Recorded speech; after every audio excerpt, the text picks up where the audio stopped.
Morning, ladies and gentlemen, and welcome once again to Premium Express right here on Premium TV. Yes, it is another morning, and we're here to get you entertained, informed, and educated as to whatever that is going on across the world. Of course, you can follow us on social media. It is Premium TV Ghana on Facebook. You can go to our YouTube channel as well, Premium TV Ghana.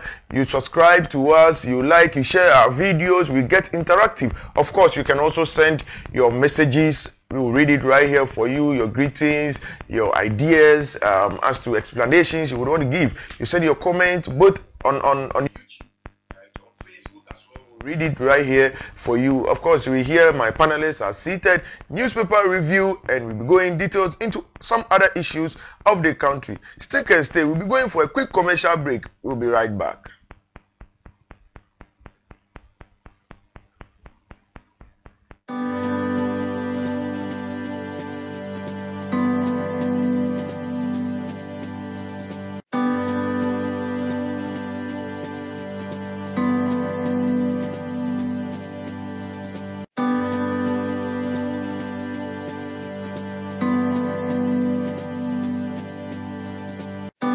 Welcome once again, ladies and gentlemen. You're still watching Premium Express right here on Premium TV, and we're here to give you the best and get informed at the end of the day. All right, so my panelists are seated, and we'll be going straight to the newspaper review. Going on what around the world, across the world, and in Ghana, to be specific, as to discuss issues and other related issues as well. Francis. Yes, sir. Good morning. Good morning, boss. You are looking all smiled this morning. What is your secret? One special thing is that please project your. One special thing is that God has given me life again, because many people cannot make it today. That's right. He has assured me that there is hopes and assurances in this state for me, and I thank God for that reason, for making me whole again. Holy Ghost, okay. I can see that you are very, energetic this morning. That is good. Honorable Julius, normally I call you Okovandapoy. We are all praying that one day you also rise up to become, of course, the mayor of Accra once again. I hope you be my campaign manager. Well, when the need arises, but I believe by then I'll also be campaigning for the president of Ghana. And of course. Very soon we'll be going for ministerial appointment and all those things. We're still in the pipeline. I hope all is well. By His grace, as you can see, I'm in my favorite color, yellow. As a Friday boy, I believe in the color yellow, yeah. And it tells you, Charlie, we are ready for. Of course. So, how far with your traveling? I know you're one guy that you don't normally in Ghana. You used to travel a lot. I hope this time around 2020 you'll be okay and you'll be with us. Yeah, that's 2021. 2021 you'll be with us. Inshallah, everything is good. All right, that is okay. So talking about how are we spending Vals Day this weekend? How are you going about? Unfortunately, I don't believe in Vals Day. You don't believe in Vals Day? I show love every single day. I don't need one day to show my love every day. Oh, wow. I don't believe in Vals Day. Yeah. That is right. Francis, Mr. Loverman,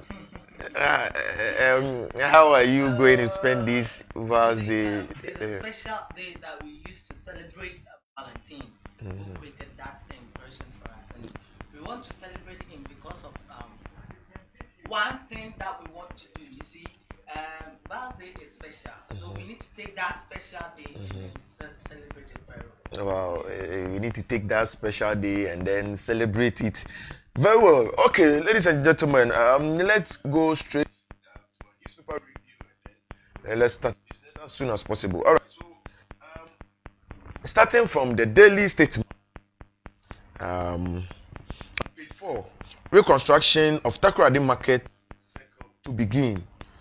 And then still on the Daily Statement, Akufo-Addo remains committed to Agenda 88, that is Health Minister ensures. And then on the page 2, to testify or not, Supreme Court rules on response application today.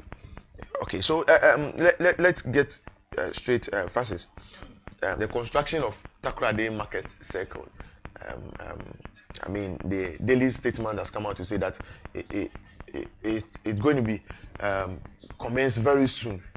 What is your idea about it? You think it's a best move or? Oh yes. It's one of the best that the government has initiated, and very soon the market will be well constructed. And if you see the structure of the market, you can see that it will reign in the standard of the national range of our market in our section. Yes. So the plan of the president to construct Takoradi Market is very good. It's a good initiative. And that's right. So Julius, going to the Daily Statement. Yeah. The Daily Statement has come out to say that to testify or not, that is rulings on yes, the EC chair. What is your suggestion on this whole issue? Yeah, you see, the credibility of the EC as a institutional or constitutional body is at stake. Yes, and the credibility of the EC chair, Jim Mensah, is also at stake. So I think, if I am to be in the shoes of Jim Mensah, I'll tell my lawyers to clear every doubt surrounding me. I have cheated Party A, I've added a paddle vote for Party B. I'll go into the witness box. At least for people to know, say, maybe I'm not afraid of a certain league counsel for the petitioners. That's right. We've been hearing the friend is a public domain. Say she's afraid of Chachuchi Kata, she's afraid of cross-examination. At least for credibility's sake, I'll tell my lawyers, Charlie, let me go into the box. After all, I will not be the first person to go into the box. Afarijana has been there before. Even your friend said, the current vice president. Bawumia has been there before. So who am I? Let me go and tell Ghanaians, say, yes, I did a credible job. But for her not to go, you are trying to create the impression, say, yes. Your credibility is at stake now. What the petitioners are saying That's is right. true. That is why I'm trying to avoid Chachuchi Kata from exposing me. I hope you are getting my point. So I think for fair way, Jane should, go into the box. Yeah. It should go into the box. All right. So quick one. With the Takoradi market construction, I mean, do you think it's a good initiative? Do you think that is what Ghana needs now? I think it will help a lot. It's not about whether Ghana needs or not. It's about one. Let us not but I also think that we are not in good times, of course, and in our era we are fighting against this pandemic. Yeah. And do you think through our fight, constructions is necessary as at this stage? Oh yes, it's necessary. The needed protocols are observed because we can't say because we are fighting the COVID, so we should not build houses, we should not build companies, we should not, because let us not forget that this construction of employment for the youth there. Because even though we are fighting COVID, there are some restrictions as we all know now. For instance, the president came out about 2 weeks ago to say the pubs and codes should be. Let's say I'm operating a pub, it's now closed, I'm sitting at home. But a friend of mine like Francis is a contractor. Oh, Charlie, we are going to do A, B, C, D. I think I can do it too. Put something on the table. Why not? So it's going to create an employment. It's going to, make sure people will not travel. That's right. From far distance, because even the president said we should stay at home if we have nothing better to do. I hope you are getting my point. So I think and it's been a talking, but this time around, they are going to do it. I mean, they haven't even cut salt for it. It's going to begin. So it's the same talking process. Aluta continue. I don't know what is going on. We pray that this time around they will cut the sword and stop the talking. So I think they should do something about it. All right, so let's stop the talking and then do something about it. That says Julius, of course, it's about time we get active in our dealing rather than speaking all over. All right, so let me go to the next newspaper. Daily Graphic. Daily Graphic says that Supreme Court decides today, that is on page 20, and then the same daily graphic, CPC turns operations around, page 16 as well. Data bank withdraws from Ejapa deal. Francis, I don't know if you know something about Ejapa deal. Yes. You know how the whole Ejapa deal is going. All right, so I'll come to that. And then on the front page of Daily Graphic as well, government orders 355,000 doses of vaccines. Francis, let me start from you. The order of vaccines as at this stage, right? Do you think it's a good move for our country? To me, I would say it is not a good move for our country. As in this pandemic, yes, and we ordering the vaccine.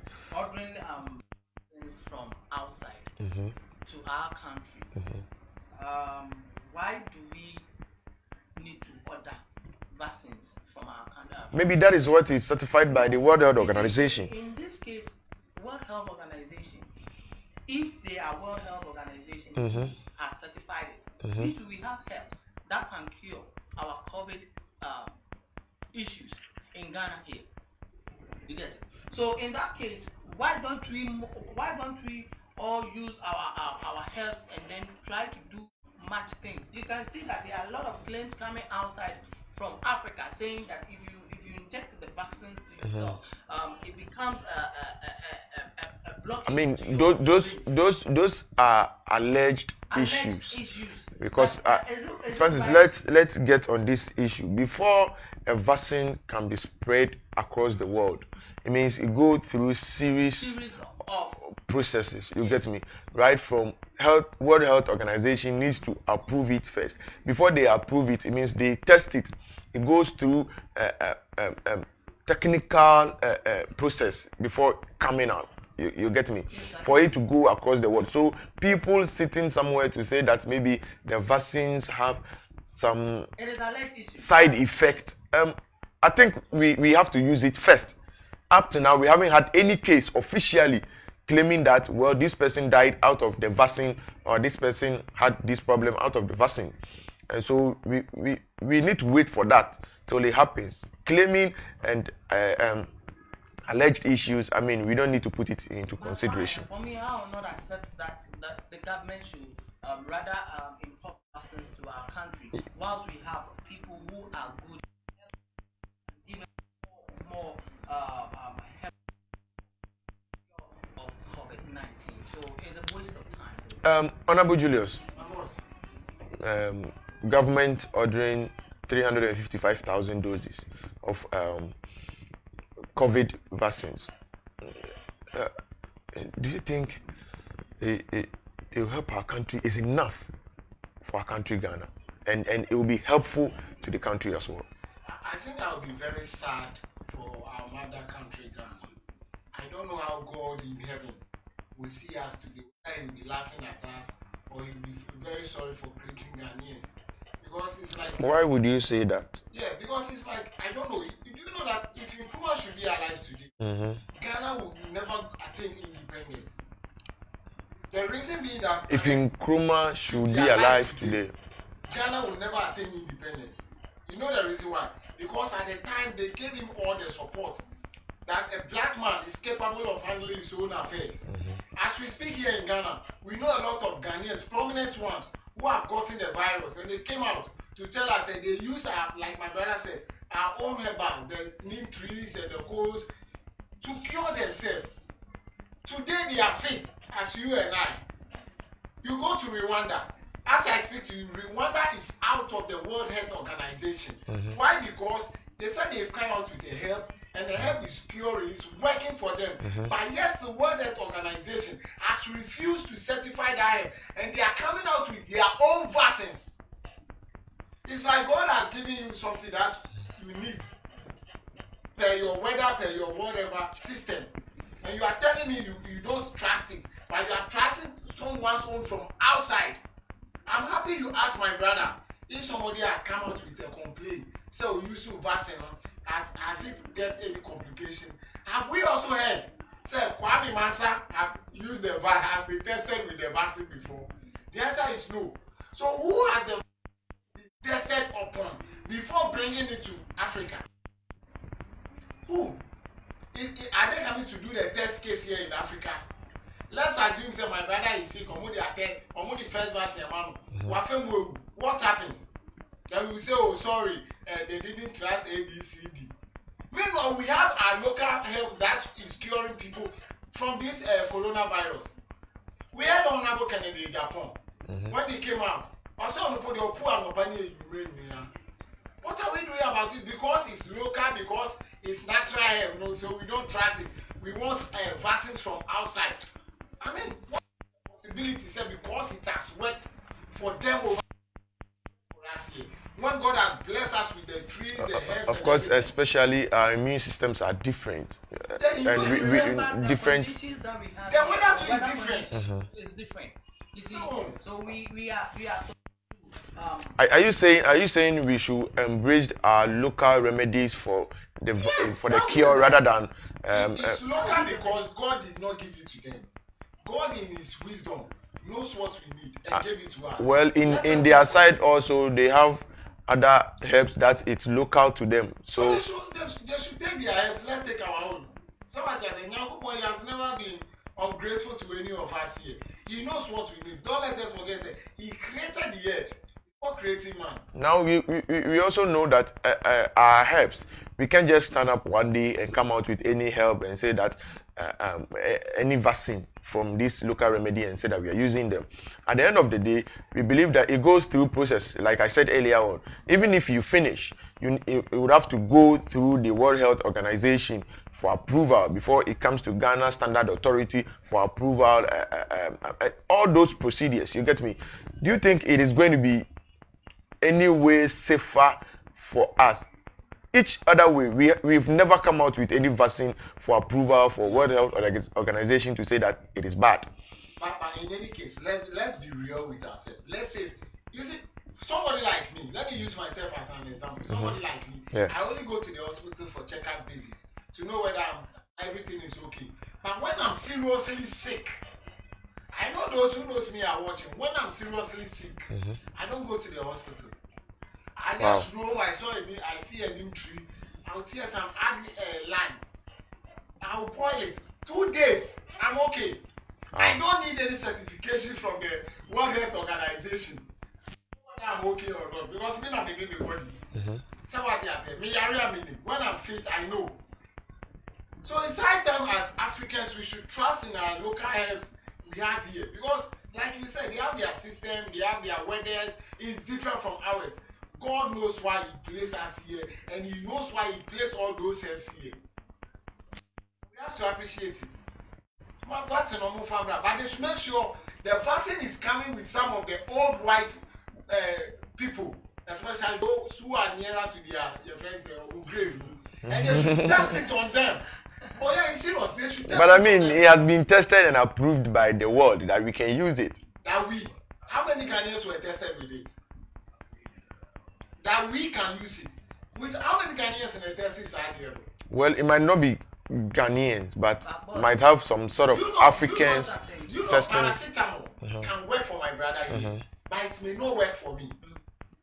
See, the fact that it has worked for them doesn't mean everybody. But we have Africans there, and so probably they might test Africans. They are living in a different condition, weather condition. Here we are. Okay, so you are talking about yes, conditions. Those Africans there, what you say they are testing Ghanaian beer, so they should test it on Ghanaians. Master, and no matter there is an invitation that is coming up. Obey me the real one outside. Obey me the real one outside. But what else? Obey me the Asena Kraba. Africa. All right. So on your screen is COVID-19 cases as it stands now. All right. So this case on the board now. Let me go straight to another discussion that we might do on COVID-19. You know this guy at Oman FM? It was in Oyiniba. A natural researcher. Yes. He has come out to say that even our Sobolo and Michigoro. That's right. Is one medication COVID-19 is so bad. Okay, so if it is one medication, then he should come out Oh, with a vaccine for approval. Not about vaccine. You can buy a nature. But you see, like you said, paracetamol might work for you. It might not work for you. And so in this case, probably it worked for him, but not everybody. Because we are from. Of course, we have herbs that local might not be good for you. Blood group. Those were quarantine. Mm-hmm. They were served with sobolo. All right. Morning, afternoon, and evening. Gifty auntie. Yes, Gifty auntie. Said that always they bring her sobolo. Okay, sobolo just to make sure that everything is well. All right. So on your screen now, it's the case count of COVID-19 as we have new cases of 675 being added. Now our confirmed cases is 73,003. Active cases now 6,938, and then death tolls 482. So recoveries, that is of course those who were lucky enough to recover from this pandemic, 65,583, and then there it is indicated with the red point on all the 16 regions across Ghana. And from what we could see, it means Central Region, Ashanti Region, Greater Accra, Volta. These are places that, I mean, they are contracting it on a high note. Especially Greater Accra is the leading of this, followed by the Ashanti region. So those are the areas that have been indicated here.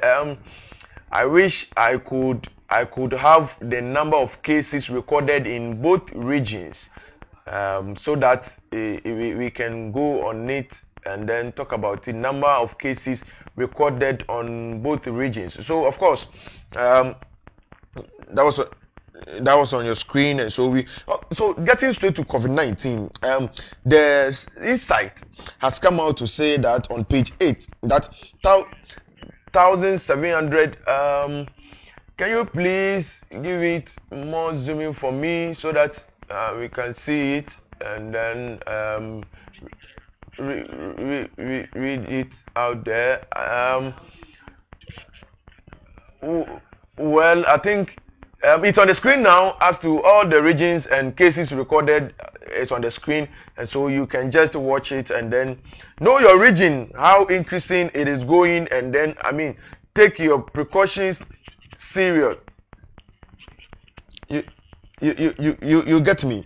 Like I was saying, the Insight has come out to say that 1,700 children has contracted COVID-19 in Ghana. Is it not alarming? 1,700 children. 1,700 children in Ghana. Is it not alarming? It's very, very alarming. And I think it has indicated what we said here the other time.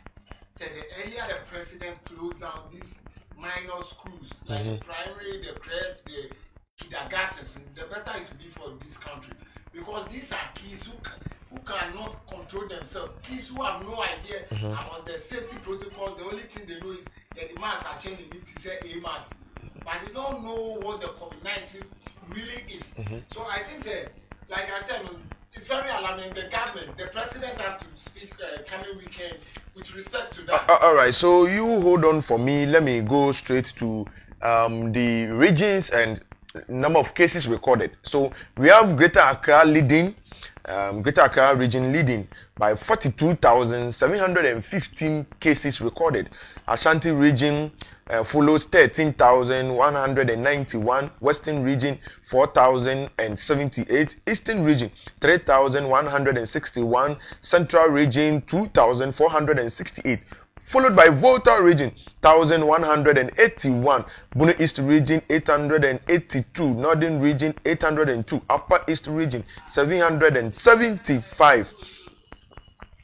And then Western North region 737, Bono region 718, Ahafu region 563, Oti region 250, Upper West region 239, Savannah region 68, Northeast region 37 cases recorded. So there it is on your screen, and the number of cases recorded at each region. I'm looking at these regions, right?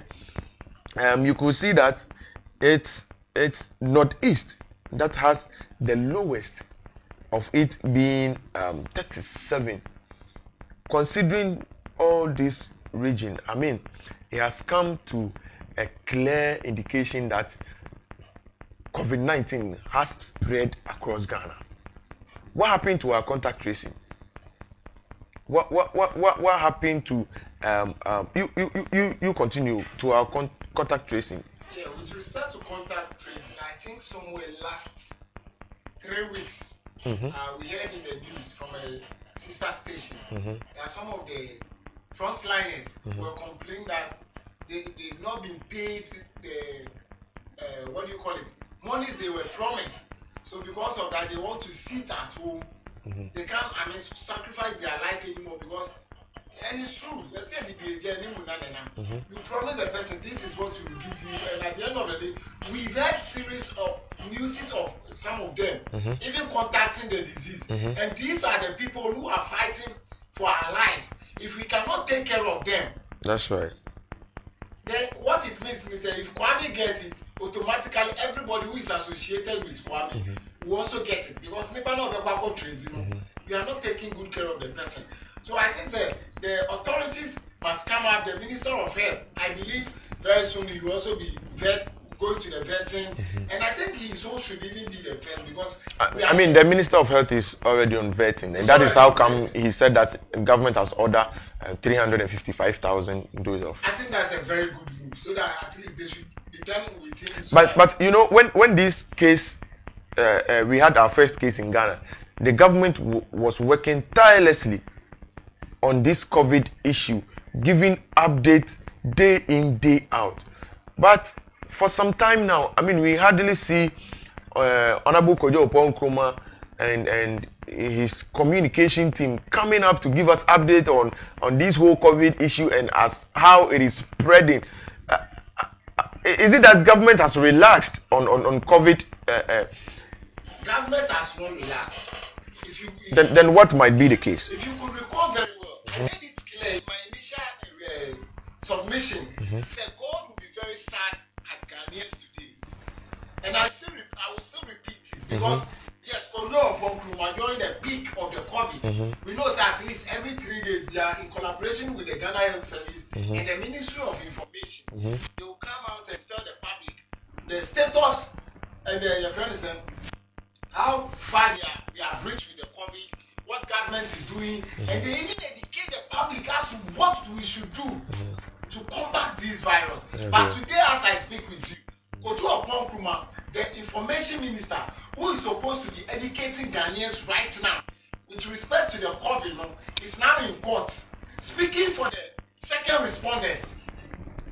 But we have after your court issue, you still have a job to do. We are paying you as an information minister. You are a national. It's a party in our party, because now everything is in court, not Ghana. So as an information minister, you should talk for the nation, not your party. And I think they have to talk. The earlier they speak to him, the better, because he's still the information minister. Nana says he should continue. But don't we have deputy information minister who, after Nkrumah, needs to take over and then be working with the health ministry? We have, but at the end of the day, you and I know. So when it comes to the NDC, Sami Jemfi is the communication director of the NDC. That's right. Now, anytime they have a press conference after court, it's either Sami Jemfi or Dr. Yini. Now, you are a minister of state. That is where my problem is. Minister of state, educating the public, concerning a global pandemic. And like you said, how many children are suffering right now? You just said it, something children. 1,700 Good. children if you suffering. do your work well and educate the public, do you think it will get to this far? But you are rather deviate from government to a political. So could it be that government is relaxing on our COVID issues? All right, before that, let me read some messages from our viewers across the world.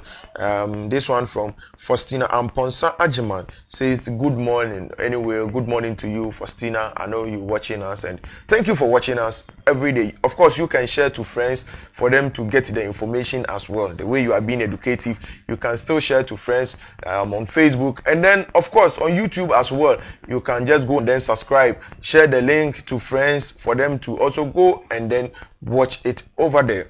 Nanaya Opon says, good morning, Premium TV. I'm watching you live from where?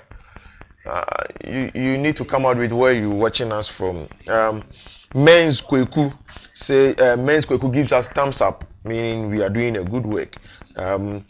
Ohimecha also says, good morning, Premium TV, more fire. Thank you very much, Ohimecha.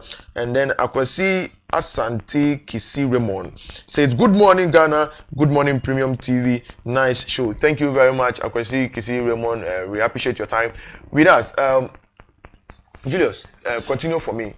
So like I was saying, the Minister of Information of State, who is supposed to educate and take care of Ghanaians in this pandemic era, is now in court fighting for the political party he belongs in. And it's a very sad incident because are they saying, say, NPP as a party has no communicator who educate and talk to the press? What is John Boydi doing? What is Nana B doing? Is he going to take their job or what? He's not in charge of political affairs. That's right. Speaking for the party. So please, the minister must be taught to, and step up whatever he's doing for Ghanaians, because whether we realize it or not, we are paying with our own taxes. So please, I think the president has to talk to me, and they have to talk to him to stop whatever he's doing for the party. We're in a pandemic era. We have not even come out with a solution to even the first coronavirus. Now we have the new variant too, so we don't know what is going on. Minister no be chair CSO. This is the issue. This is do this. He's now in court, following proceedings in court. It's not even needed there. All right, so quick one. Let me go straight to this one. Still on the Insight, right? On the Insight newspaper, it says that Standard Authority warns public against purchase of fake nose mask. This looks rare to me a bit, but what do you think? Ghana Standard Authority coming out to warn. How do we know this nose mask is even fake at the first place? We don't have education on nose mask as to how to detect. How then do we know that this nose mask we are buying is fake? Meanwhile, it is part of the safety protocols to put on nose mask. How do we get the Standard Authority? One, they have detected a fake nose mask. Which one have they recommended for the public? After detecting, they should come out and tell us, this nose mask from ABC company is fake, so don't patronize it. So what? Because we all know, say with Adonko sanitizer, it went through standard board and they certified it. That is why people, Ghanaians, are all over the world patronizing it. Now you have come out there and said fake nose mask. What makes it fake? How can we determine or differentiate between the fake and the original?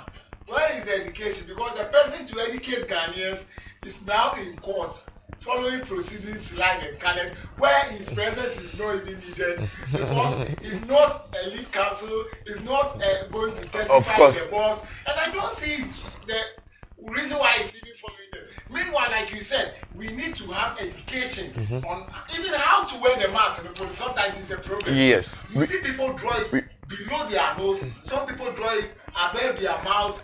I mean, notwithstanding this, I saw a video of our late Ebony Reigns, the dad. I mean, putting on this same nose mask, and it was just under the eye. I was like, wow. How are we putting on this whole nose mask thing? You get me? I think we really need education. Somebody was telling me because it's a nose mask, it has to cover only your nose. So you know what he do? For him, he will coil it. So the mouth will be there, and it will cover only the nose. I- He ask him, so you see a friend in those mask, and then and then mask. I questioned the communications director at Suhum Municipal. I was communicating with her, and then I realized that okay, they were also giving out PPs to the public. As to her giving out the PP, she was rather putting on the nose mask, but the nose mask was under the nose, and I'm like, you are sharing this for protection, but you are not well protected. It was like, and I can't breathe. I can't breathe. You know, these are all things that it needs education. I mean, sometimes we need to know, okay, putting on the nose mask for let's say 3 hours, you put it down a bit for oxygen. So there it is. There it is. How nose mask is being made. A nose mask that needs to protect us from this COVID. Look at the environment of it being made. Very, very, very bad. So there it is on your screen. I mean, how Ghana Standard Authority warning Ghanaians against this whole nose mask thing. And this is not Ghana, no. But as to where it is being done and imported from, this is the hygienic purpose of hygienic way of them doing it. It is very, very bad. It is very, very bad. And so, are we saying that the nose mask that is recommended for the whole world to use by World Health Organization is not even being checked before getting into the country, Francis? So that is it. How can that is what I'm saying. How can the buses be checked in the process before bringing to the country? Look at where they are doing the nose masks. Look at where they are making nose masks. Okay, and it comes in 11116. We want like for Ghana. They say that they come they for. At the point in time, we're told that okay, our materials, our local materials can. When this COVID came, this everybody was. Now the second wave of COVID comes, and then it's like we are being asked to use so-called medicated one. That is it on your screen. That we call medicated ones. You get me? And look at the way they are doing. Look at the floor. And you see those packaging it on the floor. Supposing one of them is positive, about 1,000 of our nose masks will be infected. Yes. Will be infected with the nose mask. With the standard authority coming out with this issue is the right thing. I want to tell my brother that what he was designate information minister. So he's the current one thing is he's not on the position of information minister. But even Francis, he is with the president. Francis, let's office of the president. no hold on. He is in the office of the president. Please. The spokesperson of the president. That is he. So who is the information minister? The information minister is his deputy. Now, Who is the no, information minister? Francis. I think we have to educate. No, don't worry. I will get it here. I will get it here for you. Right now is to because he is a spokesperson to the president, he needs to get the information within the courts to the president and also to the public. So with this time now, the information minister running of nose mask. I just say I bet you don't want to washing nose mask. No, that is not right. So why was he educating the public during COVID? At that time, he was a minister. All right, so clearing the public, right? Kojo Opon Nkrumah is still the information minister right here, and so I'll still get my point right. I'll get my chest right. But he has no right to come in. He has the right. He's the information minister. Francis, let me. Where is his deputy? Well, what is the Ministry of Health doing? Have you seen the deputy at the press conference? Julius. You see, there are some certain things that we need. Julius, let's I don't know why Francis is talking about this whole information thing, but we all understand the fact that Opon Nkrumah has neglected the job.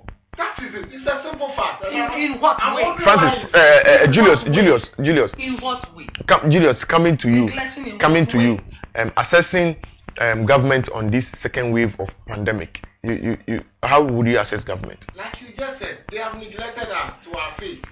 So because I don't see how the lives of your people who voted for you, you choose court over them. Because here is the case, like you said, the kids are contacting the virus. They are being infected. 1,700 Thousands. children. And I'm sad this morning because if someone will say because the court is more important than the lives of Ghanaians who voted for him. Very bad. Very, very bad. Where is his deputy? Minister Omoy. Yes, you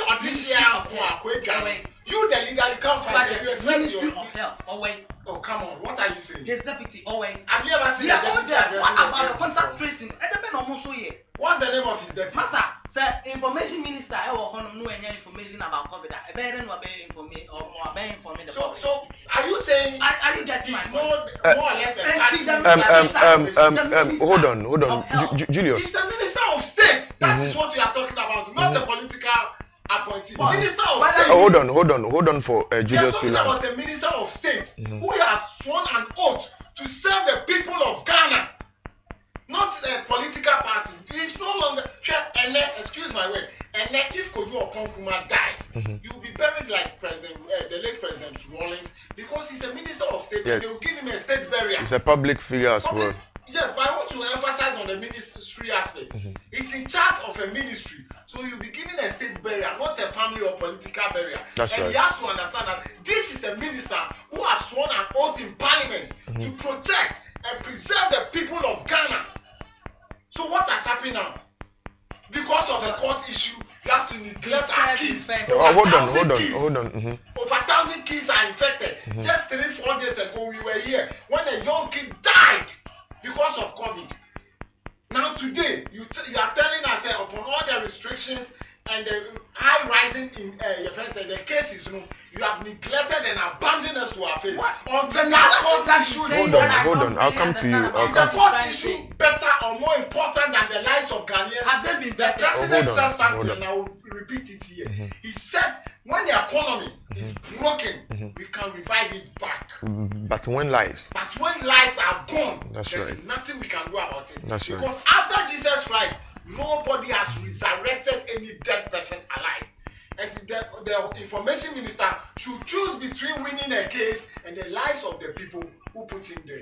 The words were wise. Like I say, Francis. No, Assessing government on second wave of COVID-19. Do you think government is doing? But you should not tag a personality. We are not attacking a personality. Hold on. I wouldn't allow you go there saying that we are attacking a personality. We are. But look at the way he is responding to. He has not been vetted yet. And he has vetted why. So he's the Minister of Information. Minister of Information, He's still acting. You get me? Acting. So he has not been vetted yet. And he has All right. So Francis, hold on for me. All right. So moving on to our next newspaper. Wow, the studio is very hot as it stands now. I mean, that is what we need. We need to debate and then at the end come into a conclusion. Moving on to our next newspaper, the Chronicle. The Chronicle says that Ghana is stable, no fears, Kandapa.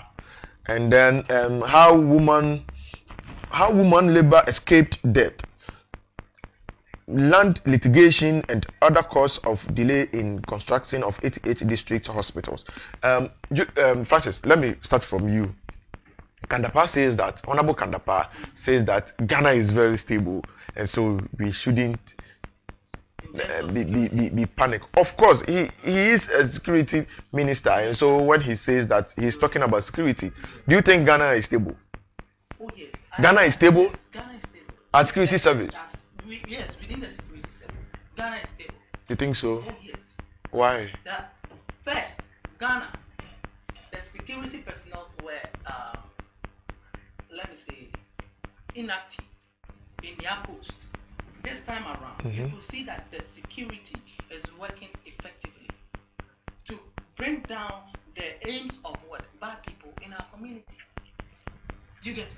So in this case, Ghana's security is very stable. Very, Francis, if you say that security, the security service are working very actively, since when did you realize this? Oh, I could see the police guys patrolling here and there. Are you arresting violated people on the road, violated people of the constitution? Okay, the robbery, and every incident that is happening, it is going on. Francis, if you say our police are working tirelessly, I mean, we were here about 2 days ago to also still debate on police arresting fellow policemen on. So they are working. No, but this it is not. It is arresting them is not working. Look, arresting them it is not on the basic. Hold on, arresting them is not on the basis of working, but they are fellow policemen that you think they are acting seriously, are rather robbing our people, and you think Ghana is stable? My dear, the question is, the security system is that not so? Good, it is stable because they have arrested their fellow. We are being robbed, and our security service. You think Ghana is stable? We are being robbed by this same security service, and you think Ghana is stable? You are saying same security service people. I'm saying that these police people arrested them. So they are suspects. Let me ask you this. Were you aware, did you see a video of how Funny Face was treated when he was being arrested? You watch it. You think that is the right way to go? Handling a civilian. Hold on. Okay, let me ask you another question.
Police treated Funny Face, of course our own Funny Face, just by the roadside. A whole figure like this trying to resist arrest, and this is how he was treated. You see, let me a question is, what did Funny Face do before he was arrested? It is not. It is not resisting arrest. See the actions that he was doing. He was resisting what? Arrest. And the police so they are chill now. Look at what happened in our street here. Look at what happened in our street here. Just park your motor. Hey, look at what is. Francis, if you say that if you resist arrest, you need to be slapped. Does the police have the right? To, yes. The right to slap a civilian? Never. Police have the right to do so. Let me. Is it? All right. So let me read some comments from our viewer, Millicent Doe. Millicent Doe says that our leaders don't care about us at all. With all these COVID-19 cases going up, instead of them doing something about it, they are busy in court fighting for power and position. Thank you very much, Millicent. I think, of course, your idea has been noticed by the world, and so, of course, it will be taken into consideration. Francis, I am coming to give you a series of incidents. We were here when we had Ayawaso East Wuogon case. After the investigation, it came out to say that even the people that were putting on a police uniform, the national security uniform, were not national security. All right, so that is Ayawaso West Wogon. We were here when Hawa Kumsin pulled a gun in public. When Hawa Kumsin pulled a gun, she couldn't. I mean, the police couldn't do anything about it. You get me? We are still here when alleged case of the same Hawa Kumsin beating a secretary in the same constituency. Nothing happened about it. There have been series of cases that we've not had investigations about it. The people were not brought to justice. Even with these Takoradi girls, with all these cases, and you think Ghana is stable. Good. Your instances are... Now, let me ask you the question. That, what did they do? What did and with Ahmed Swale's issue as well, up to now, we haven't had any investigation and then result out of it as to who killed Ahmed. As who killed Ahmed. But let me come in with Hawa Kumsin. What did they do for Hawa Kumsin to pull a gun in a public place? 2, what are they doing, okay, to help raid criminals in our aid? Fine. All these things happened last year. This year, we are talking about this security. Haven't you seen the actions of the police? Haven't you seen the actions of the military, the fire service personnel, the immigration people? Everybody is active, working in their post. That was last year. Hawa Kumsin beating someone. What did that person do to Hawa Kumsin before he was beaten? You see, there are some certain things there. We try to. All right, so Francis, let me read some messages and then we continue. This one is from Akosikisi Raymond, and he says that the Francis guy has a problem. I'm not sure he knows what parents are going through with their kids in school. And then Nanaya Kingsley also says that I don't think the guy in the blue shirt is serious at all. He shouldn't be allowed on your show.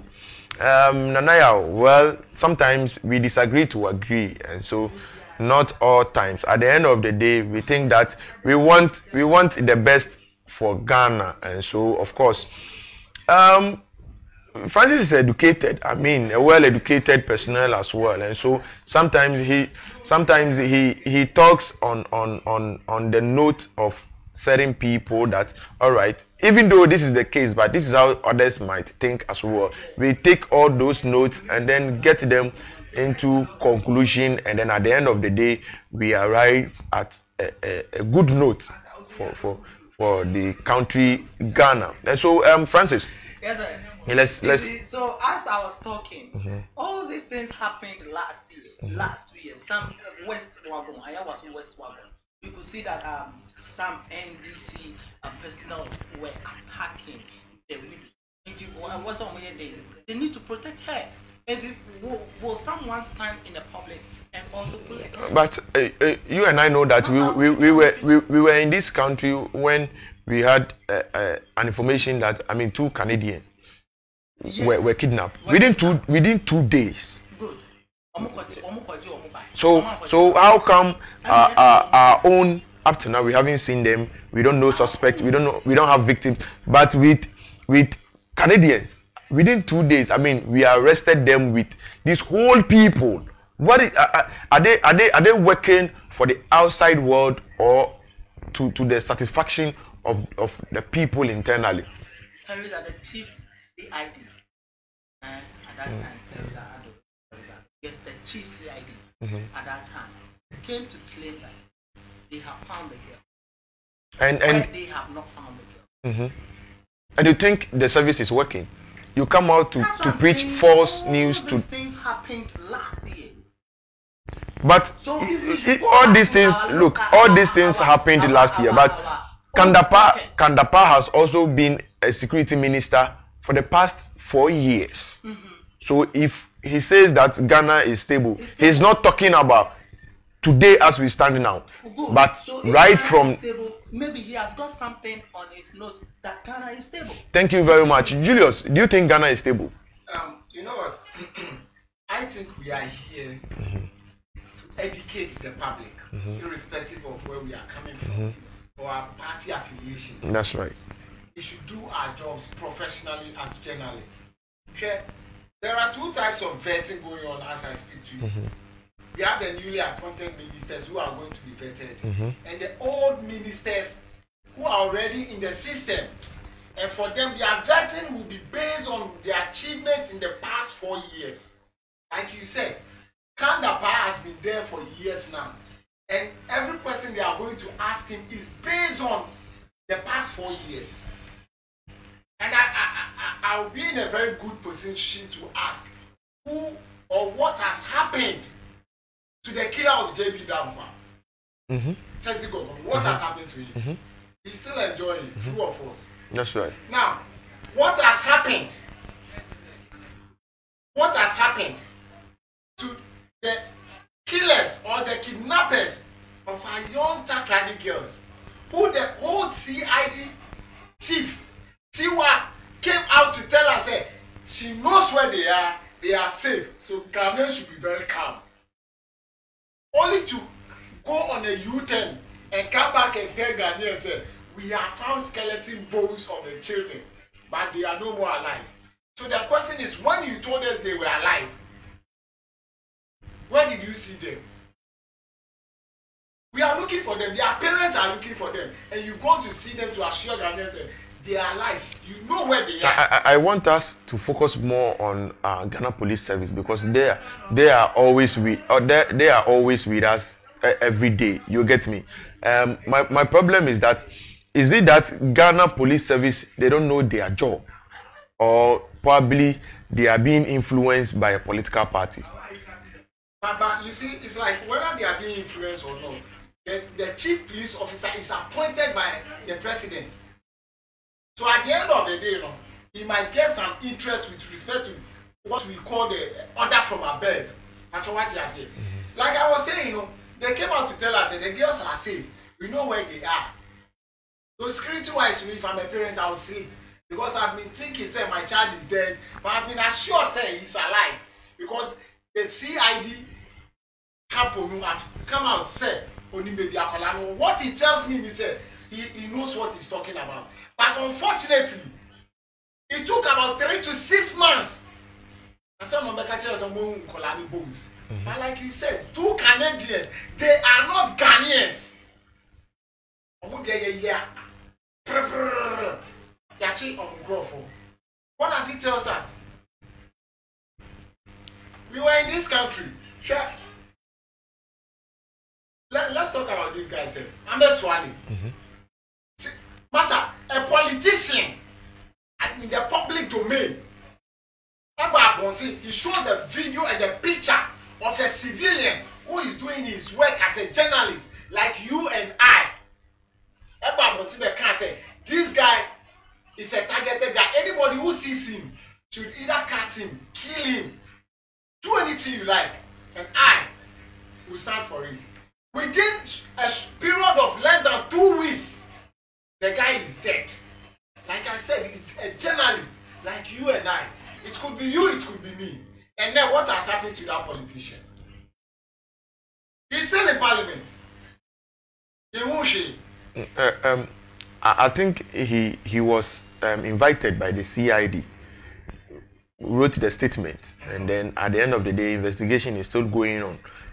My problem here is that I don't want us to attribute it to the member of parliament, because it's not part of our security system. Well, as at now, he hasn't come out that he's even a suspect.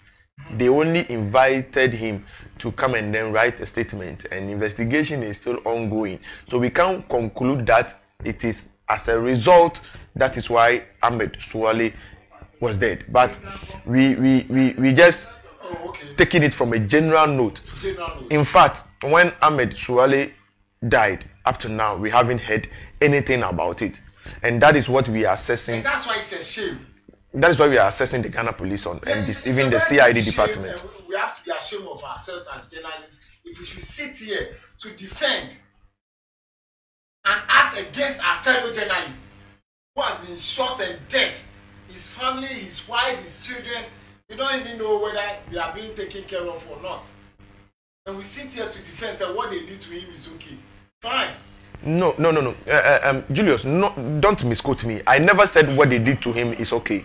You get me? What I'm trying to say is that let us not attribute the case to the member of parliament, because as it stands now, we have no evidence that shows that, of course, he's the cause. Yes, we have no evidence. But let me ask this question. When the two Canadians were kidnapped, how many days did it take for the police to come out with? Of course, that is why we are assessing the police and the security service. That is it on the fact that the foreigners are more important than we, the ordinary Ghanaians. That is what we are assessing the security service on. Yeah, I can tell you on authority, the only plus I will give to Ghana security service has to do with this, what do you call it, Voltarians, Volta Togoland, whatever, that came up in the latter part of the year 2020, before the election.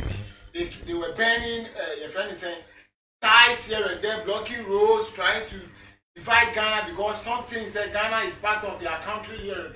I think at that instant the security was up to the task.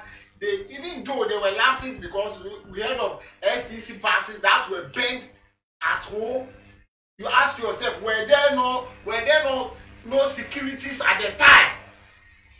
But the STC buses weren't burnt in town.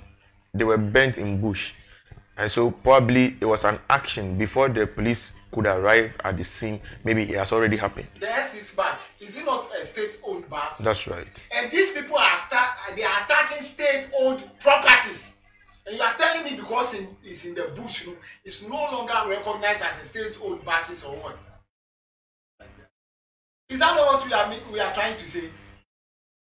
So anything that is, so if the president, excuse my word, should go and stay in the bush for 3 days, there will not be any security, no soldier, nobody will go there because the president has gone to them. That wasn't my statement. What I'm trying to say is that the STC, yes, in fact, it wasn't the bus. It's this van. It was burnt in the bush. What I'm trying to say is that first of all, it happened at a scene where there weren't any security at that area. Why were there no security? Because it was burnt in a bush, and the security cannot keep on guarding the bush from the whole Volta region. There are checkpoints. It was never burnt in the bush. It was never burnt, please. You see, there are some certain things. Yeah, you should. You see, I want us to put our political difference aside and talk for Mother Ghana. I'm not talking about any politics here. I'm making facts on the ground. What he's trying to do, what he's trying to say right now, that the securities are incompetent. Are you here? The securities are what? Incompetent. That means they lack ability to work. Hello. Good.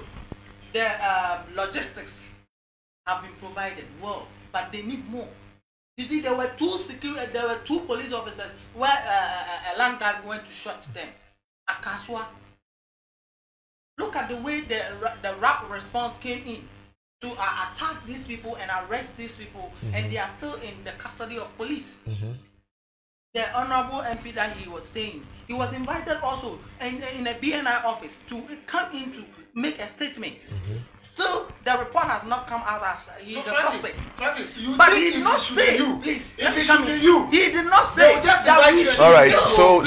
So I think the bus was burnt in town. One town. I think cross go to Accra, and one of these towns. This controversies that came in when the bus was burnt in town, Western Botaland, they want to separate. They are all separatists. Okay? They want to separate themselves from the nation Ghana because they are saying they are not part of Ghana and they are not Ghanaians. okay, and they include themselves as a country. So if a bus is going into their territory, then they need to ban it. Because No. Let's not go there. State buses. It's a no-go area on this note. I'm not recommending them to do that. But look at what the police did in a quick action with a military team to bring out people who are trying to do that atrocities in our country. You know about the plebiscite. You see, they went there to pick out the guns in a dark hole, and then where they were even encamped, okay, in a bush, where the military police went in to arrest all of them and brought them to the military barracks, okay, and these people are still in the barracks there. What are they doing with them? They are training them to become professional soldiers. Hello? These are the things that we need. They are working effectively in the country. So if I want to become a professional soldier, I have to rise up against the state. We should not attack personality. All right, so ladies and gentlemen, hold on, Francis, hold on for me, please hold on. All right, so on this note, hold on, I am hosting the show. Hold on. You see, and it's not fair. All right, so whether Ghana is stable or not, it is up to you, the honorary. Please, it is up to you, to the honorary Ghanaian, to decide whether indeed Ghana is stable or not. But to this, all right, we will be going for a commercial break. When we come back, yeah, of course you can still send your comments in. What you think, whether indeed Ghana is stable or not, because you are the people in the country. Your safety is at stake now, and so of course you would have to decide whether indeed Ghana is stable. And so that is the bus on the screen, the STC bus that was burnt. Of course, I came out to say that of course it was burnt. Francis, like you were saying, yes. Let's continue. These people who did these atrocities, they have been arrested in the custody of the police. Hello, in the custody of the police. Why do we entertain certain things and attack people with a credibility that they are incompetent? All right, so we'll be going for a quick commercial break. When we come back, we'll get more into our stories.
All right, so welcome back from the commercial break. You're still watching Premium Express right here on Premium TV. Like I told you earlier on, of course, you can share our videos and then like our page, follow us, and then on our YouTube, it is Premium TV Ghana. On Facebook as well, it's Premium TV Ghana. Of course, all social media, we are there. You can follow us and then get updated, whatever that is happening in the country, of course, Ghana and beyond. We always keep you updated. Of course, moving on straight to our first story, the National Democratic Congress has come out with a press that, of course, they have suspended its former deputy secretary, former deputy general secretary, Koku Anidoho, with an immediate effect for certain utterances against the political party and its flag bearer, John Dramani Mahama. Therefore, with an immediate effect, he's been suspended. Quickly, we will be going to watch some videos of utterances that were made by the former deputy general secretary of the new the National Democratic Congress. Of course, we'll be going to watch the video quickly and then what really happened there. But before the video, that Congress, yes, in 2019, and I'm saying it, and I've mentioned his name on air, so I'll mention it again. Okay, who? Johnson Nasir Dunketia. Your party general secretary. Good. Whom I contested. For which reason he became bitter. Hold on. Yes. Wow.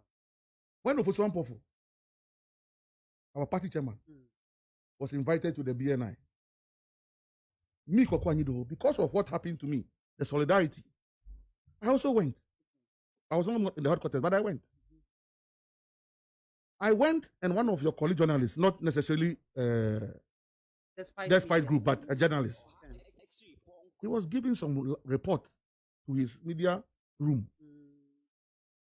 Then I accosted him. Because the humanity there, I'll be doing 24 hours because that's what God has given me. So I accosted him. In the process, attention came to two of us. A ban manager asked an okay, honorable, why don't you speak and tell us? Because the report he was giving, it was as if he had a good BNI and we're misbehaving. Okay. I'm Hey. Master, I'm saying, Master, you. When he wanted to interview me, I said in the crowd, Mr. People. Wow. Who is that who wants to interview Koku Anidoho? Don't you know he just went for an election and lost? I'm telling you, he has no locus in the party. I am the general secretary. Come and interview me. Yama. They decided Yawa. Like I said, you. No. He says he's the general secretary, and it's true. In fact, in all essence, in all fairness to him, he wasn't lying. But when it's done in a manner seeking to embarrass me, I won't give myself to you a second time. Because even this whole arrest, the BNI arrest, say me granting interview. Say, look, something happened in 72. History has an interesting way of repeating itself. So let's be careful it doesn't repeat itself.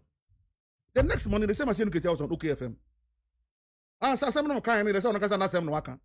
So, if there's a history of you distancing yourself from me, even as your deputy, and then you've done it to me when I'm no longer in office, I'll be the biggest fool on earth to attempt to go and speak on behalf of the party again, because all you want to do is to embarrass me. I'll not give myself to you as Ketia to embarrass me. It's only an attempt. Oh, Master, if I see him, interestingly enough, after the Congress, whatever happened at the Congress, the same as Ketia offer me. You know, that time near presidential primaries. Okay. The obedi him. And when he called me personally. When he called me, his statement was that Koku, these primaries that we are going, the other contestants almost say, if they don't get somebody of integrity and neutrality on the committee, they will not accept the committee. And that it looks like all of them who are new national executives have compromised themselves because they have openly campaigned in favor of one person. And that when I was executive, and that was part of my crime, mommy, that when I was an executive, I kept saying that, colleagues, let's be careful. It is obvious who will win, but do we have to openly do it and seem as if we are against the other contestants? And somebody a DB mommy, anti-social and so and so, anti-social and so. But a Drew so no, this my anti-social and so was what came to save you on that primaries. And I served well. And that was the primaries that elected President Mahama as our flag bearer. Mommy, my way in and you seek to embarrass me at the police headquarters. Why? Embarrass Master, mommy, why should somebody seek to embarrass you and toy for your integrity? And the person is doing it with joy and glee. So, mommy, there are people at the headquarters who have locus.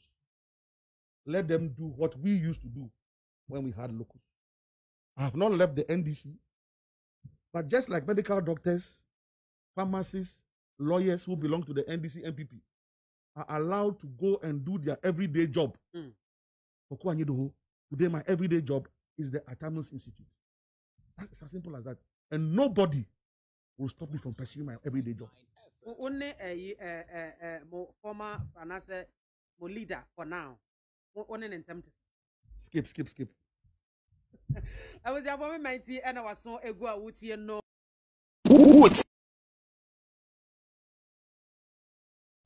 The Deputy National. Of course, that was the video you just watched. I apologize for the inconvenience. Of course, we're using machines, and so sometimes it gets at fault.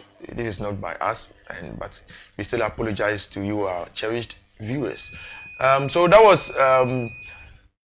some utterances from the Deputy General Secretary, former Deputy General Secretary of the National Democratic Congress, NDC. And then out of these utterances, he's been suspended. Julius, yeah. Listening to what Koko Anidoho said and the National Democratic Congress, suspending him with an immediate effect, I think it is right because he's been in the party for a very long time. You know what? I think as an association or as a party, we all know every single association, party, whatever, has its own ethics. Or bylaws for all people, all the members in it. And I believe that as a past general secretary of the party, deputy general secretary of the party, he knows every ethics and course of the party.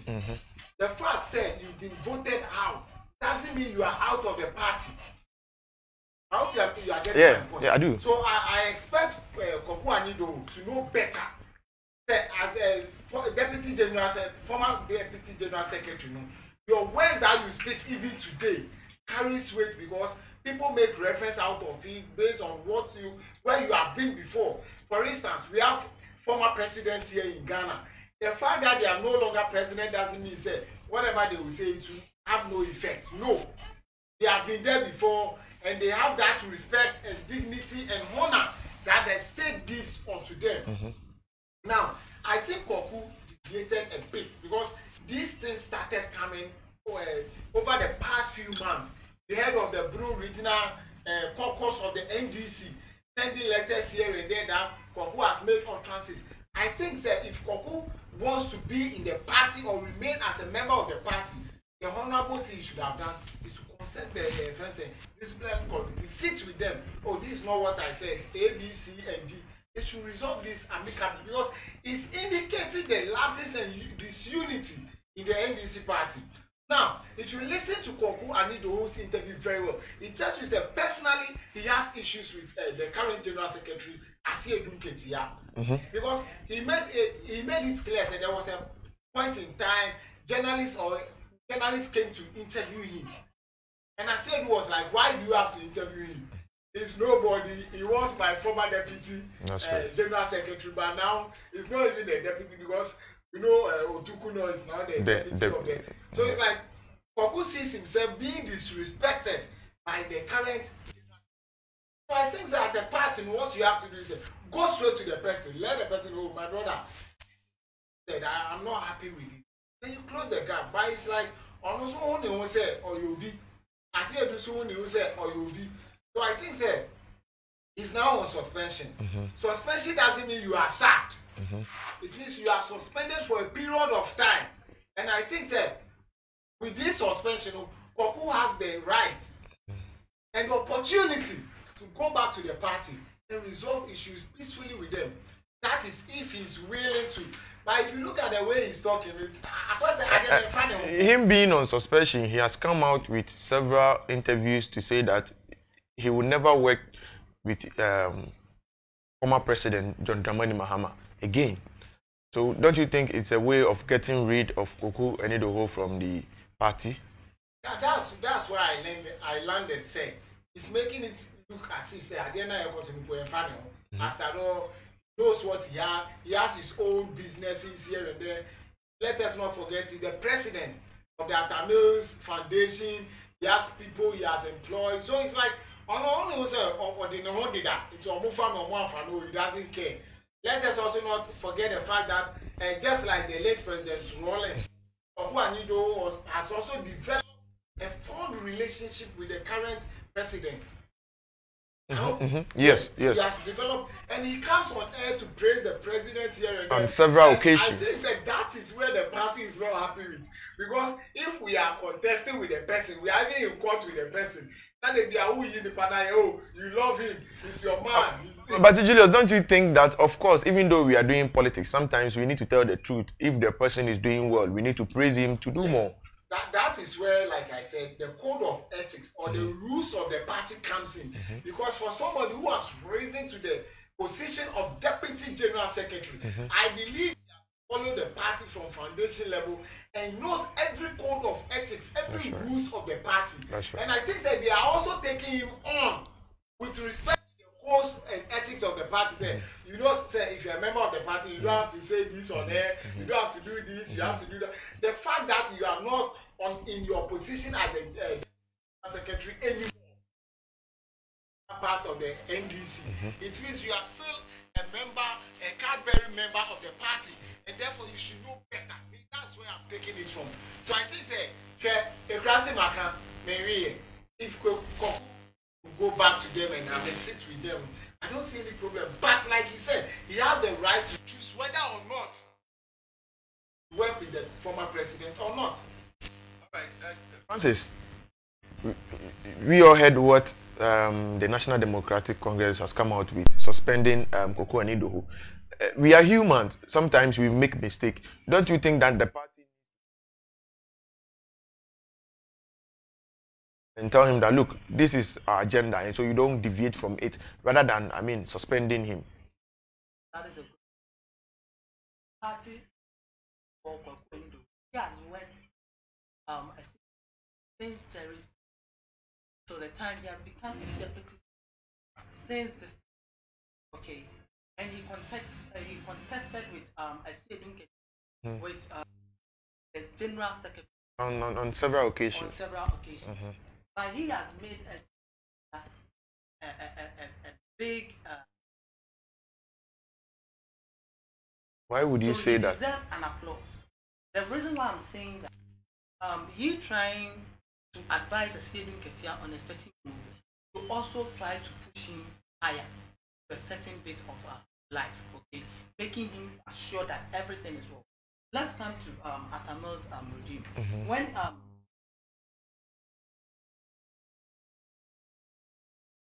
put the pictures of Kwaku Enidoho on the screen for my viewers to get to know who really Kwaku Enidoho is. So if you can put Kwaku Enidoho on the screen for us, you can continue. When His Excellency started from this, that is the late former John Fifi Atamos, of course. When he left, he formed an organization. The name of his president. Worked very well for our former president. Let me chip in this. The Atamos Foundation was an initiative that that is what Koko Anidoho came out to say, that he planned that with the late president, and unfortunately he departed. So he had it on a promise that then he would do it to glorify him, and of course he's done it. You get me? And he's the president of A president of the association. And my problem is that this is one man who has worked with Rawlings, who has worked with Atamos, even with John Dramani Mahama. And so you could see that in other way, I can say that he's a pillar of the National Democratic Congress. And so for you suspending him with immediate effect, don't you think there should be several meetings for you guys to talk about this whole issue and then settle your differences? Francis? It is disrespect, very disrespect to just suspend him anyhow and making him look like a child in the NDC. You understand? And this is the case that Koko Anido, as I was saying, he has worked with these prominent people in the party. Even the founder himself, he worked with him. Okay, and the vice president and also a president, he worked with him, and also a vice president and also emerging a president also worked with him. So he has been a pillar. Look, he's a man of let me say a fowler. He speaks very well. Okay, that's and right. He tried to make sure that all the party members who are splitting away, he brings them together and bind them as one people, so that they will work effectively to win. 2012 election that happened, he worked effectively for His Excellency John Dramani Mahama. Why will you suspend him? Why? That is the question. Because his utterances are not. Maybe he's doing something contrary to what the party's constitution says. Party constitution, and so we are humans. We are humans. We can sometimes deviate. What utterances is he saying? Sometimes, let me give this instance. Let me give this instance. Asama awokano, the whole party and say, I did one like a Western commodity man as a party head, my year friend. And he also near was a way ma ubuni ban also 1 year no. I send them no can be. I send them no can be. You are also a yard the panel or say aye, and I won't say.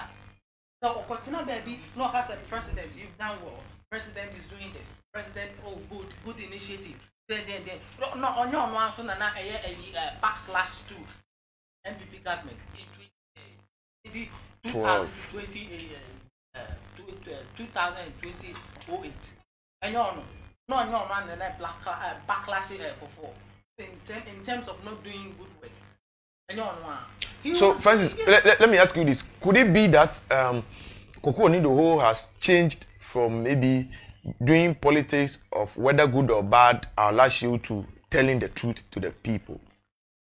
His career is to make sure they are straight. Okay, his career is to make sure that he speaks the truth. Okay, what the president is doing, okay, it is the right thing. What he's doing, it is wrong. Okay, so he comes out as a pressure person. Make sure what they are doing, they are in line. Okay, he tried to talk to his parliamentarians also, making sure that they are also in line.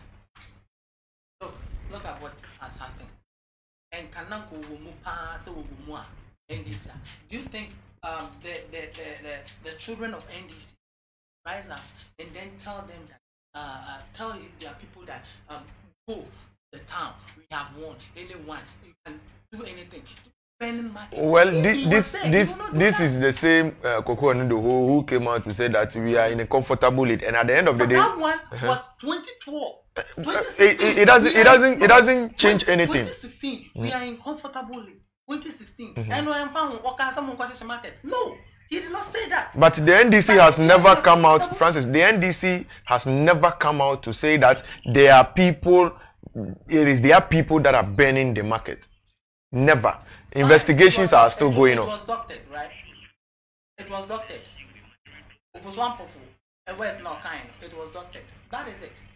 Francis, I would want you to retract that statement of you saying that NDC people are burning the market. I'm sorry for saying that word. That's right. Sometimes these ones are alleged ones. Sometimes let's not take alleged issues into consideration because we don't have the final result yet.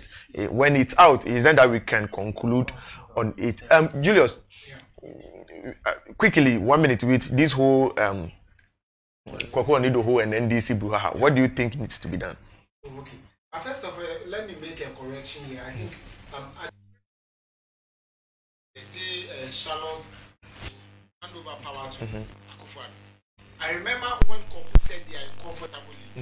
By then, not John Boedu said the MPP people have won, so they should go on the. I mean, they were even on the street with white colors already. Kwaku was like, if they dare go on the street, they will match them boot, of course. So let's put that on record.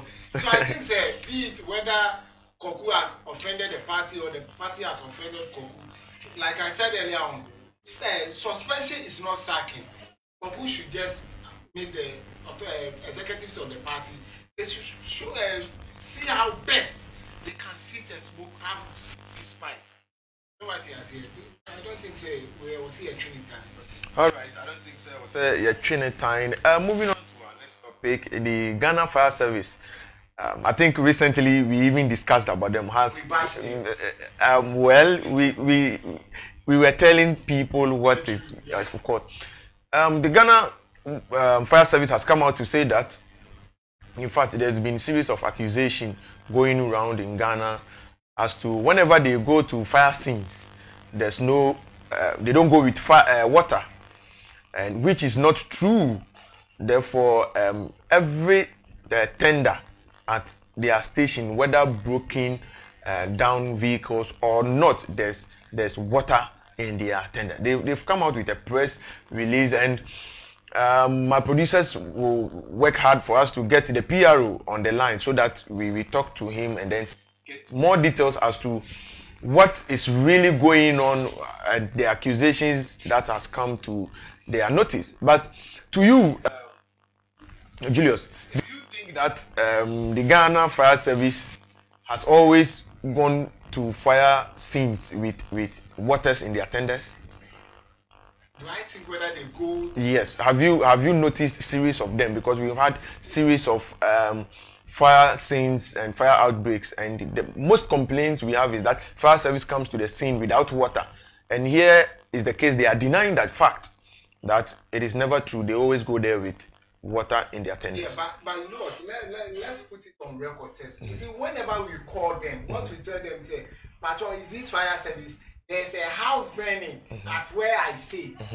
I hope you are getting it. So when you say there is a house burning, your parents say car, and I don't see why they should, take an empty car to a place where fire is burning. I don't think they are, excuse my word, they are unreasonable to do that.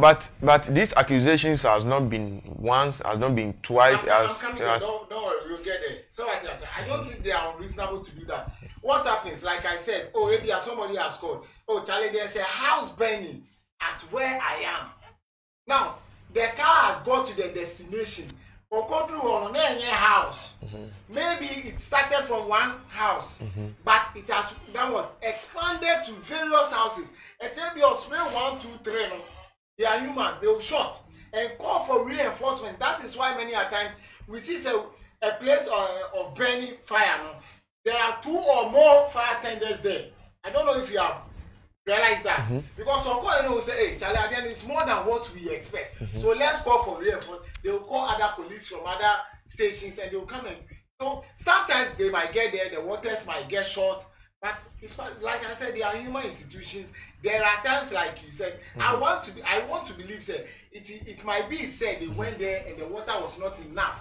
But they cannot go there with an empty tank. All right, so let me read a portion of the press they just released. And it's the Ghana National Fire Service has observed with much concern the constant accusations by a section of the public, especially some victims of fire outbreaks and members of the public who may not have adequate understanding of our mode of operation.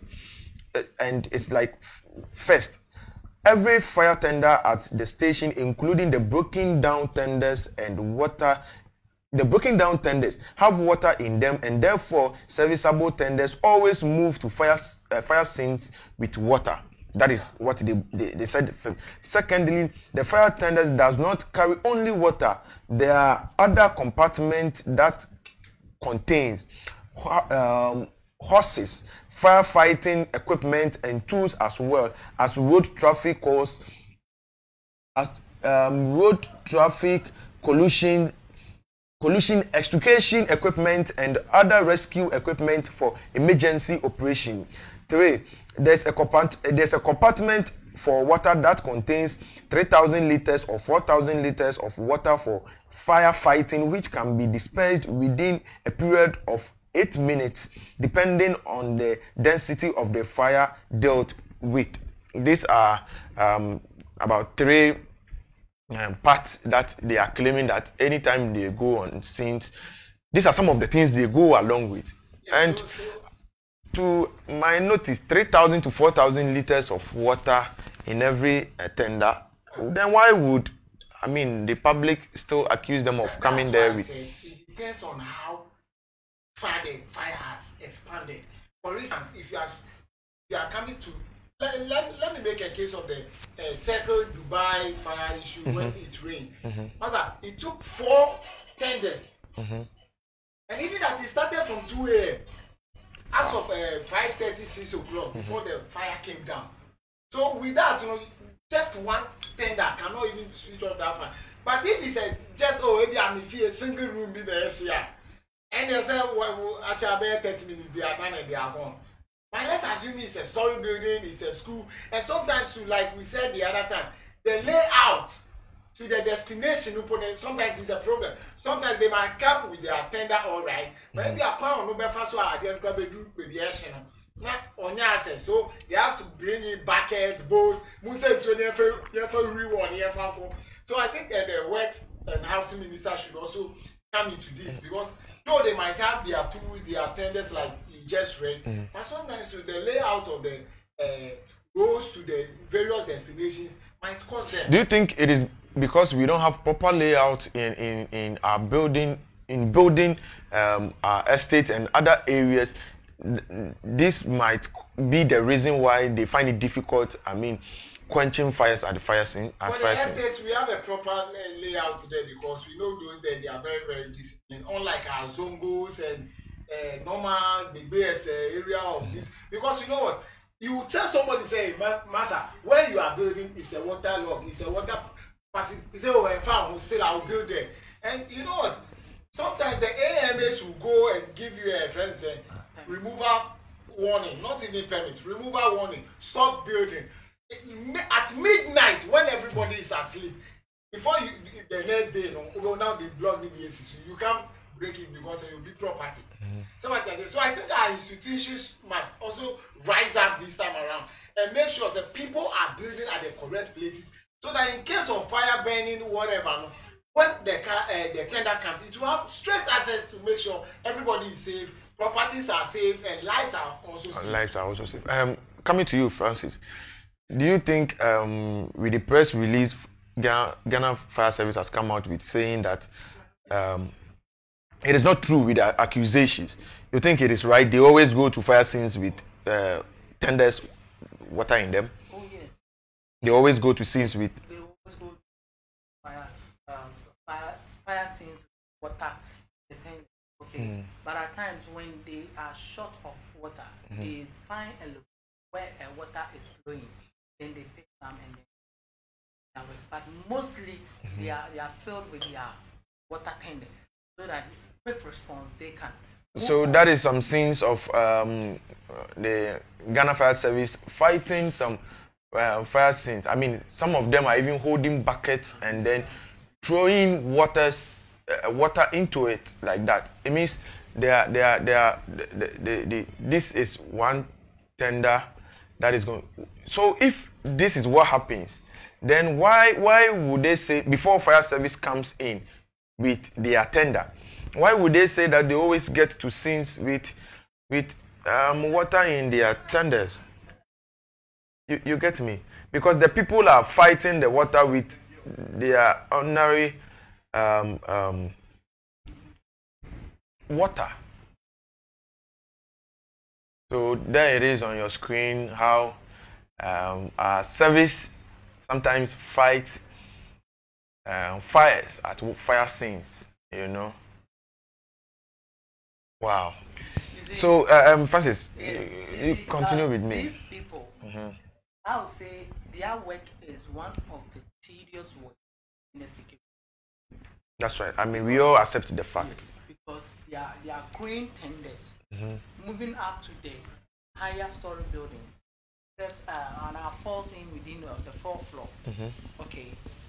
Logistics. I'm urging the government to bring a lot of logistics, that is tenders, to the fire service. At least they can. But they are also claiming that even with broken down vehicles, they still have water in their tenders. With the broken down, how can they? Do you think fire service have the best equipment to fight fire in our country? Yes, we have the best equipment, but they are small. They are very small. They are not adequate. Yes, they are not adequate. Like a scene like this, okay, and how we need to go and then fight the fire at the appropriate time that we need. There is a tender who has left, and we are waiting for the other tender to come in before we can go and fight for a fire. Now, people also come out to complain that when there's a fire outbreak, they always call fire service, but they don't come on time.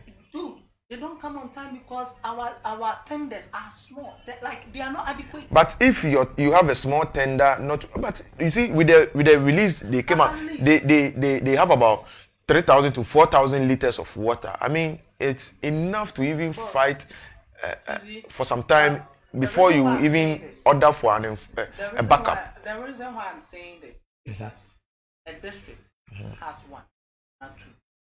What I see. The bigger district has maybe 5. The smaller district has 1. If you imagine, say the smaller district has 1, and a place is burning, they go in, quench the fire. All right, so we'll get straight and then talk to the PRO of Ghana Fire Service.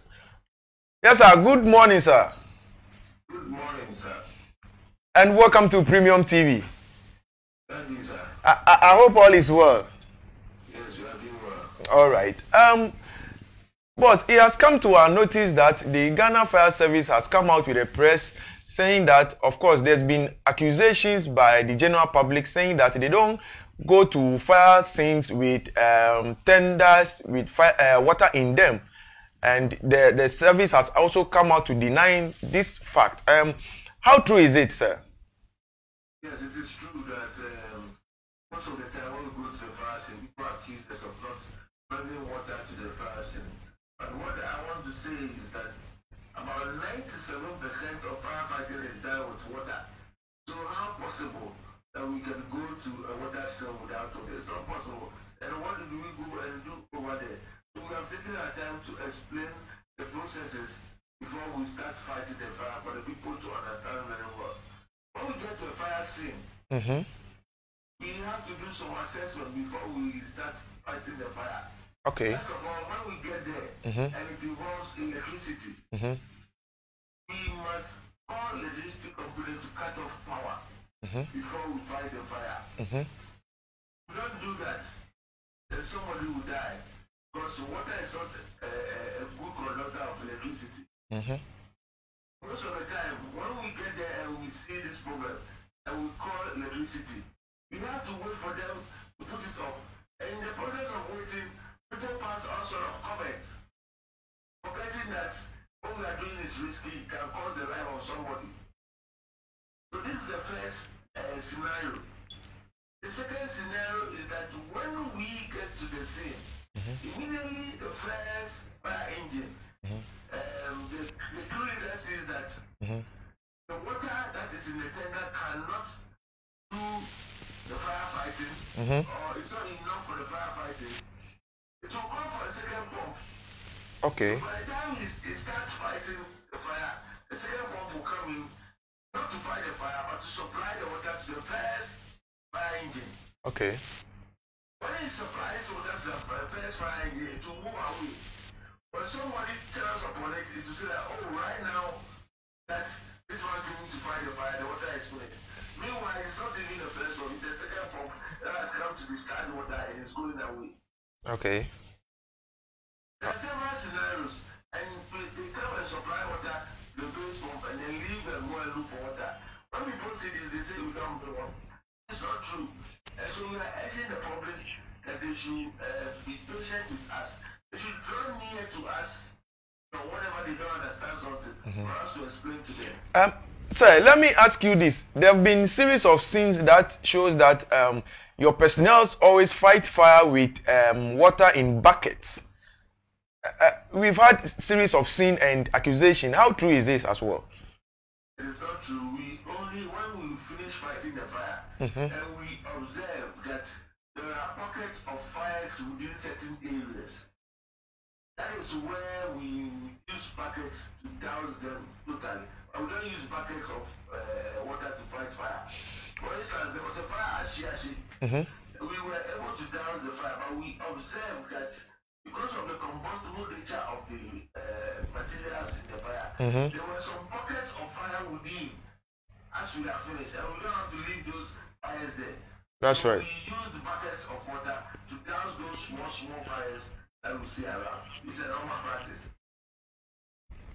Okay, but there has also been accusations that whenever there's fire outbreak and then they call for fire service, they don't arrive on time. Sometimes by the time they get to the scene, things might have been burnt to the worst point before fire service gets to the scene. Well, let me say this scenario for you. I was at GCB Liberty House during that fire outbreak over there. Observe that everybody was saying, move for fire service, move for fire service. Who will call fire service? If you yourself you don't call fire service, who will call fire service? So you realize that everybody is saying move for fire service, but nobody has actually called the service. You understand me? And the fire will not be waiting for you. So when I got the ask who called fire service, nobody was able to raise up their hand that, oh, I called fire service. It means that maybe a passerby may have seen it and called fire service. That's the biggest problem we have with this guy. It is important for everybody to have the telephone number of the nearest fire station close to your house. It is everyone's obligation to have the telephone number of the nearest fire station. And Mr. Robinson, do you think with this number issue, do you think the education has been enough for the people to have this at mind that we need fire service and other agencies' numbers on our phone? We have not stopped educating. As I'm doing now, I'm doing education. We have not stopped. It's only recently that Ronaldo's directive of COVID-19 came out that we altered our market education. Every week we are in a different market doing public education. So on the market, and then on radio, TV, all over. But you see, if people have a certain perception, your education to change that perception should be continuous and very, what do you call it? It should be continuous and sustainable. That's the only way the perception of people can change. So we'll continue educating the people and also ensure that education is sustainable for the people to change that perception. All right. My next question is, sir, with concern to the electricity, don't you think it is right for the fire service to have some electricity personnel in them when going to fire scenes, or even to employ some electricity personnel in the service? No, what we do is that we have a collaboration with electricity company. One of our voters, that's our working tokens that we use, belong to the electricity company. You understand me? So Yes, sir. There's a fire outbreak, we call that working token number. And the response from electricity will depend on how soon we will fight the fire. Because if you try, you are going to die. And when we are fighting the fire, you must look at, you must put premium on your life first. do the firefighter, you put premium on your life first. That's right. Before you can save somebody's life. That's right. You understand me? All right. Mr. Robinson, let me ask you this. When you go on fire scenes and then there's no proper layout as to how to get to the fire scene. I mean, how do you find your way out to fight this fire? Because I think from the scenes we had, that is as a result that the fire personnel were using buckets of water to fight the fire. You said it's a very difficult task. Get to the fire scene and you don't have access to the fire ground. We have to join long lengths of hoses.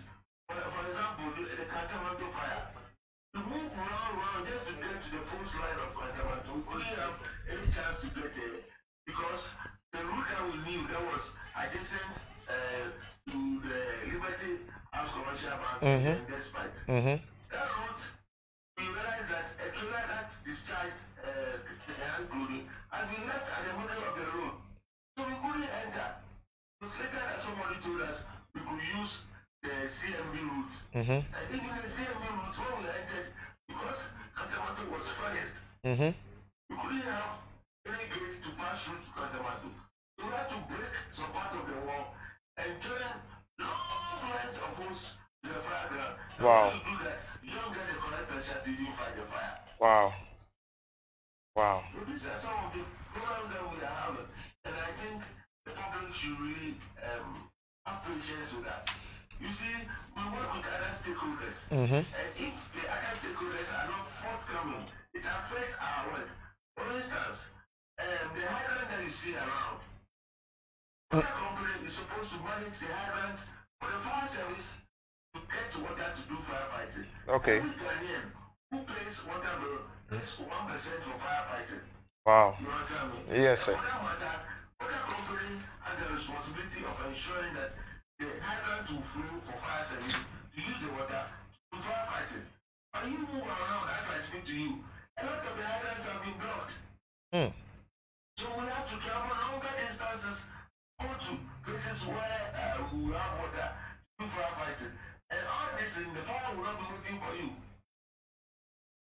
And at the end of the day, nobody will blame water company, but everybody will blame fire service for not having water to fight the fire. So these are some of the dynamics that we experience. That's right. Let me ask you this. In terms of going to fire scenes, has it in any way come to mind that you would have to go with ambulance in case of any casualty that will need immediate attention or any sort like that? Normally, what we do is that the first form, the first fire engine that moves the scene will be the one who will ask for these things that you are talking about. So when they get to the scene, the master control room will ask them, do you need water assistance, ambulance? They will ask all those things. Okay. So when they are in need of any of those things, then the master control room will ask for that assistance to go to the fire scene. Do you? Let me ask you this: are your equipment efficient for you in terms of fighting fires in the country?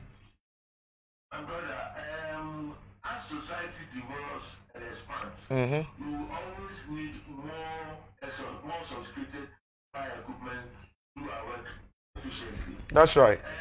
Yes. You realize that now even the buildings in town, they have changed. The sophisticated buildings.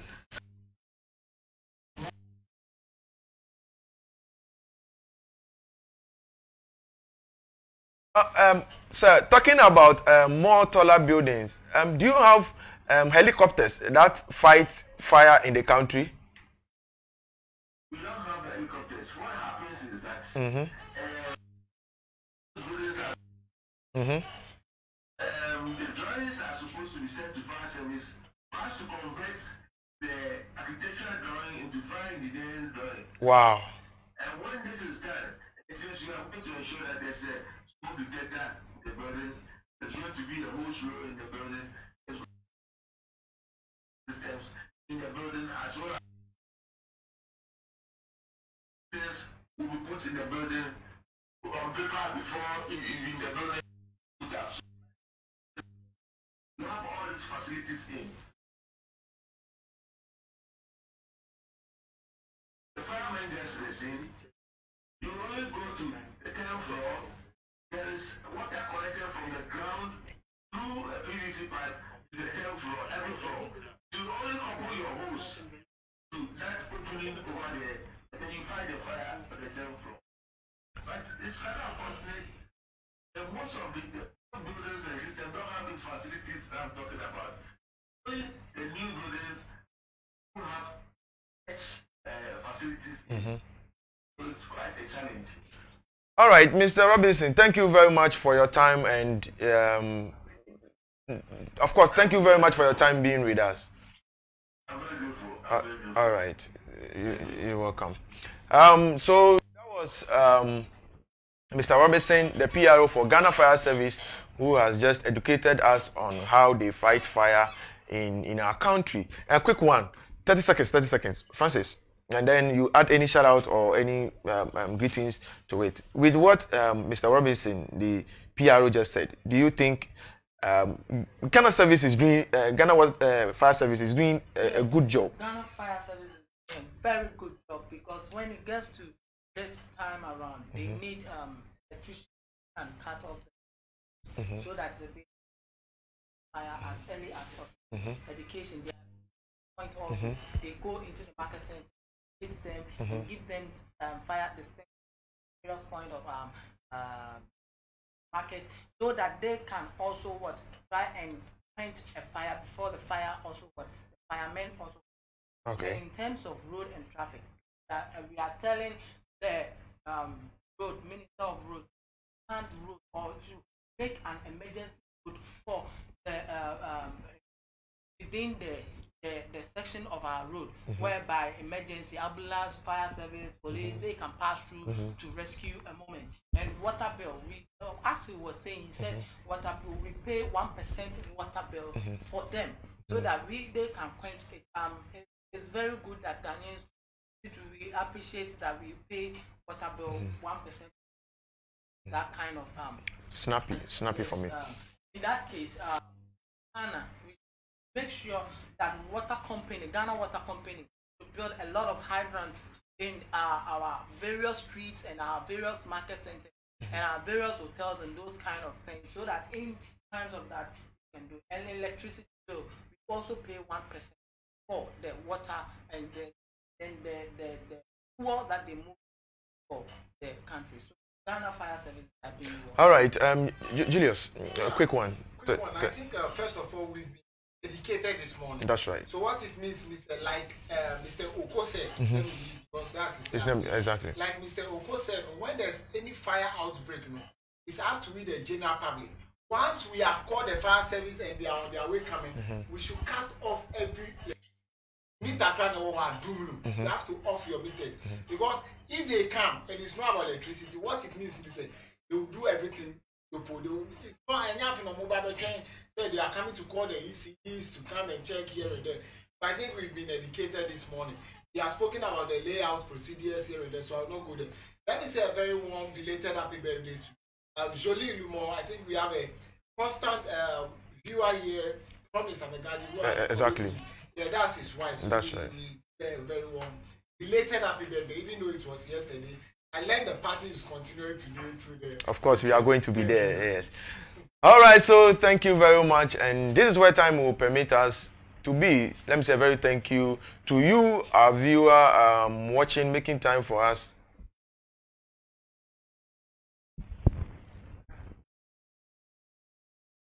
Making time for us every day, and then watching us, being educated. Don't forget to also like our Facebook page, YouTube page, and then of course share our videos. Let me say a very big thank you to my MCR, Mr. Nanaya Kingsley, to my producer Akwesi Kisi, one guy who troubles me a lot, but at the end of the day we work together. To my cameraman, Desmond Elliott, and then to all Premium TV workers.